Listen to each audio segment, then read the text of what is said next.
We've talked the hot wars to death already. Tonight, my friends, let's meander over to the trade and technology wars. The current king of America is Mr. Trump.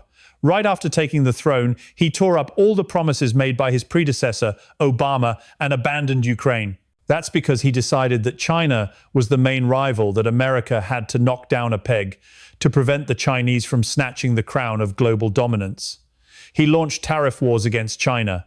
However, the mighty Middle Kingdom was even better prepared than the Americans, landing precise kicks on America's two most sensitive spots: agriculture and rare earths. In the end, Mr. Trump was putting on a one-man show, slapping on tariffs himself, and then backtracking to make peace himself.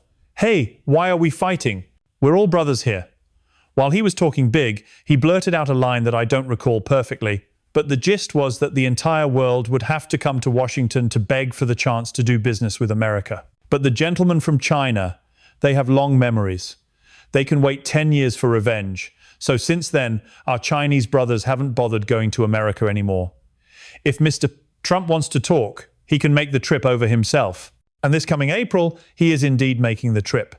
Recently, he also backed down, allowing Nvidia to sell advanced chips to China after billionaire Jensen Huang was screaming bloody murder over lost revenue. But who would have ever guessed? Just when America agreed to sell, China turned around and told them to shove it. Just hours after the US government gave the green light for exports, the front end of the deal went through, but the back end got stuck. Because China then put up a red light for imported American chips. So, who needs whom now? That's also a question for Japan and its Prime Minister, who loves to let her mouth run wild. The rare earths card that the Chinese used to play America was highly effective. So what chance did Japan, America's apprentice, have? After taking a beating for a while, she started wailing. China's export controls on rare earths to Japan are unacceptable, and demanded that China retract these bans. Well, isn't that something? China told her to take back her words. She refused, and now she's demanding they lift their ban? It's like saying, I forbid you from exporting your stuff to me. This lady is used to capitalist-style sanctions. Now that she's on the receiving end of communist sanctions, she's pulling her hair out. Well, she'd better get used to this feeling. The war revolving around a lump of rare earth and a tiny little chip is becoming more and more fascinating as it dictates the future of the world. Let's see what cards each side is holding, who has a winning hand, and who will have to fold. As I've mentioned to you all many times, this world is now in a three-way standoff, a modern-day Three Kingdoms saga. Our American friends have the dollar, Russia has enriched uranium, and China has rare earth technology. Note that it's rare earth technology, not just the rare earths themselves, because the material itself isn't that rare. China has it, but so do the US, Japan, Australia, Thailand, and even Vietnam. However, when it comes to mining it in vast quantities, cheaply, and refining it to a purity that makes satellites run as smooth as silk, the Chinese are the undisputed champions of the world. Back in the day, the US and Japan dominated electronics, color TVs, sound systems, radar, computers, you name it. That was thanks to them holding the secrets to rare earths. Back then, they could just dig up their own soil and make everything themselves. However, this process is extremely polluting. To get to the rare earths, you have to dig up tens of square kilometers of land, half a kilometer deep. The dust clouds the sky, and fish in the rivers all go belly up. And when you're rich, you need to be alive to spend the money. So, the US and Japan started getting all high and mighty about environmental protection. Thus, they schemed to offload this polluting industry to another country. For our Chinese friends, this was music to their ears. They had no shortage of rare earths, and they weren't afraid of a little pollution. So, American and Japanese factories all packed up and moved to China. But the Chinese weren't some naive fools who only knew how to dig, scoop, and sell. They laid down the law immediately. If you want to invest, you must transfer your technology. And after a few decades, our friends in the mighty Middle Kingdom had mastered the secret art of mining and refining rare earths cheaply, effectively, and cleanly. They became a one-stop shop for the entire world. Now, the tables have completely turned. Smartphones, electric vehicles, solar panels, wind turbines, TVs, chips, artificial intelligence, you name it. The Chinese are at the top. The days of made in China, meaning cheap junk, are long gone. Meanwhile, if you look at the list of America's main exports to China, oh dear, it's all soybeans, rice, corn, and meat. And what do the Chinese export to the US? TVs, refrigerators, computers, and so on. That's why Mr. Trump started making a huge fuss the trade deficit with China was just too massive. And it's obvious why. You have to sell a ton of soybeans just to get one of their microwaves. That's when he launched the trade war, slapping triple-digit tariffs on Chinese goods. This war spilled over into the tech sector when America banned Nvidia from selling its H200 chips to China, claiming the Chinese would use them to harm America's tech and military sectors. Note that this H200 chip isn't even Jensen's top-of-the-line model. It's a generation behind Nvidia's VIP Pro AI chip, the Blackwell. Oh, really? Well, the Chinese weren't scared. Old Master Xi waited until just before the farmer's harvest season, then announced he wouldn't be buying American soybeans anymore. He'd buy from his BRICS brother Brazil instead. That's some next-level cunning from Beijing. Agricultural products can't be stored for long. American farmers cried to the heavens because with China not buying, they had to dump their crops. A great tragedy. And these very farmers are a huge voting bloc for Trump and the Republican Party. And that's not all. You won't sell us chips, you say. America threw a punch, cutting off the good stuff, so our Chinese friends played a move to cut off the very root. They banned the export of rare earths, so you couldn't produce any chips at all. China used America's own logic right back at them. You're worried about your national security? Well, I'm worried about mine too. What if I sell you this lump of rare earth, and you stick it in a stealth fighter or a spy satellite to use against me? They issued a new regulation. China's rare earths must be used for their intended purpose.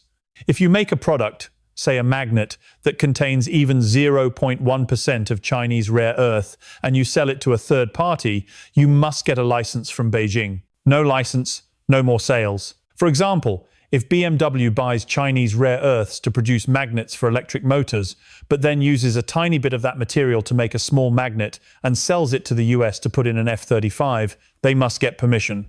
Mr. Trump started screaming again because without these little lumps, the production lines for all kinds of things, F-35 seconds, missiles, even cars, all ground to a halt. The cunning of the Chinese multiplied by 2. Remember, America has plenty of its own rare earths. But the Mountain Pass mine in the US, after they dig the stuff up, oh dear, they still have to ship it to China to be processed. It's enough to make loudmouth Trump furious. But what can he do? Without those high-tech goods, America is left exporting soybeans and movies. So, he had no choice but to back down and shake hands with Xi. He's gone 2 rounds with Xi, and in neither round could he dominate China. Mr. Trump's haymaker turned out to do more harm than good. Nvidia couldn't sell its products. Mr. Huang had to spend a fortune on lobbying just to get the golden hoop off his head and be allowed to export to China again. Of course, it came with strict conditions. Only the H200 and lower-tier chips could be sold. The best ones were still banned, and they couldn't be used for military purposes. The total number of chips sold to China could not exceed 50% of the total sold in the US, and Nvidia had to guarantee a stable supply of H200 chips for the domestic market. On top of that, they had to pay a cut. A portion of the money they made selling chips to China had to be given back to the US government. So much for democracy and freedom. You'd think that with the restrictions loosened, China would be as happy as if they'd struck gold. But alas, before Nvidia could make a single penny, before America could even gloat, just a few hours later, Chinese customs informed distributors that Nvidia's H200 chips were not permitted for import. The Chinese government also summoned many domestic tech companies and told them not to buy this line of chips unless absolutely necessary. From this, one can surmise that loudmouth Trump's initial ban, far from crippling China, actually became the catalyst that pushed the Chinese to rapidly and decisively achieve self-sufficiency in chip manufacturing to break free from America. Many people scoff that Chinese chips are several generations behind America's. But take a look. China has built robots that can do flips like professional athletes, impressing the world, and its DeepSeek AI has earned America's respect. They also have a space station and have flown to the moon. Clearly, the chips produced by China are not that far behind America's anymore. And at this point, loudmouth Trump has no cards left to play to bully China. In this situation, who knows what sweet-talking Mr. Trump will have to do with Old Master Xi when he visits China. Let's just grab our popcorn and watch the show, folks. Meanwhile, another giant resting on its laurels, our Japanese friends, also got played hard by China with the rare earths card. No matter how much you hate China, you have to admit that almost the entire world recognizes the one China policy. This means when you write Taiwan, you have to add Chine in parentheses afterward. So, if Emperor Xi were to reclaim that territory, it's really none of anyone else's business.